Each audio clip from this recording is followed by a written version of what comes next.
ในวันที่26สิงหาคมที่ผ่านมานี้แผนกวัฒนธรรมและการท่องเที่ยวแขวงบุรีคำไซได้หวนคืนมูลเสือ3วันประวัติศาสตร์ของศาสตร์คือวันรัฐธรรมนูญแห่งสาธารณรัฐประชาธิปไตยประชาชนลาวครบรอบ35ปี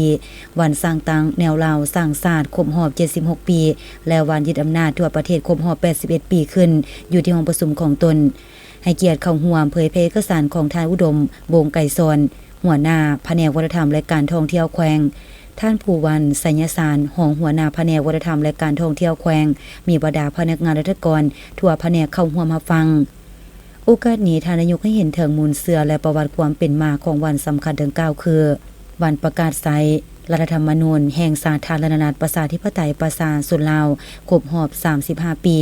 วันยึดอำนาจทั่วประเทศครบรอบ81ปีและวันสร้างตั้งแนวลาวสร้างชาติครบรอบ76ปีพรรคได้นำพาประชาชนลุกขึ้นยึดอำนาจการปกครองจากพวกละเมืองขึ้นฝรั่งในทั่วประเทศนำไปสู่การประกาศเอกราชและสร้างตั้งรัฐบาลลาวอิสระในวันที่12ตุลาคม1945ซึ่งเป็นขีดหมายทางประวัติศาสตร์อันยิ่งใหญ่พรรคประชาชนปฏิวัติลาวได้นำพาปวงชนหมุนไซ3บาทคอนยุทธศาสตร์ยึดอำนาจการปกครองแบบบัวบ่ซ้ำนามบ่คุณนำไปสู่การลบล้างระบอบราชาธิปไตยที่ล้าสมัยและสถาปนาระบอบสาธารณรัฐประชาธิปไตยประชาชนลาวขึ้นอย่างเป็นทางการในวันที่2ธันวาคมปี1975วันรัฐธรรมนูญแห่งสาธารณรัฐประชาธิปไตยประชาชนลาวครบรอบ35ปี15สิงหาคม1991 55สิงหาคม2026รัฐธรรมนูญฉบับทำอิฐได้รับการประกาศใช้ในวันที่15สิงหาคม1991ซึ่งเป็นขีดหมายพื้นฐานของชาติผ่านระยะเวลา35ปีได้รับการปรับปรุง3ครั้งปี2003ปี2015และล่าสุดปี2025เพื่ออยู่แห่งการสร้างเศรษฐกิจเอกราชเป็นเจ้าตนเองปัจจุบันสามารถหันรัฐธรรมนูญเป็นกฎหมายได้ถึง176ฉบับเป็นเครื่องมือสำคัญในการคุ้มครองรัฐคุ้มครองสังคมด้วยกฎหมายวันสร้างตั้งแนวลาวสร้างชาติในอดีตแม่นแนวลาวอิสระและแนวลาวรักชาติได้ถูกสร้างตั้งขึ้นในวันที่13สิงหาคม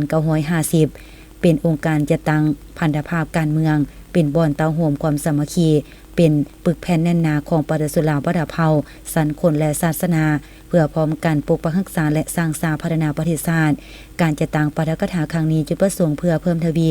การศึกษาโหมการเมืองแนวคิดให้แก่พนักงานสมาชิกพรรคแดมหูเข้าใจอย่างลึกซึ้งเกี่ยวกับมูลเสือประวัติศาสตร์อันล้ำค่าพร้อมทางเสิร์ชสู่น้ำใจรักชาติจิตใจเอกราชเป็นเจ้าตนเองและสร้างความเข้มแข็งด้วยตนเอง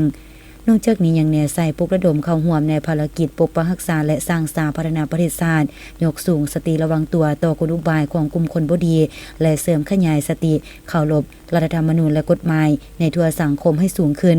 พร้อมกันนี้ในพิธียังได้มอบใบยั่งยืน4บุกให้คณะสาวนมหน่วยฮักฐานแผนกวัฒนธรรมและการท่องเที่ยวแขวงเป็นคณะสาวนมประชาชนปฏิวัติลาวผู้ที่มีผลงานดีเด่นประจำศกปี2024 2025นำอีก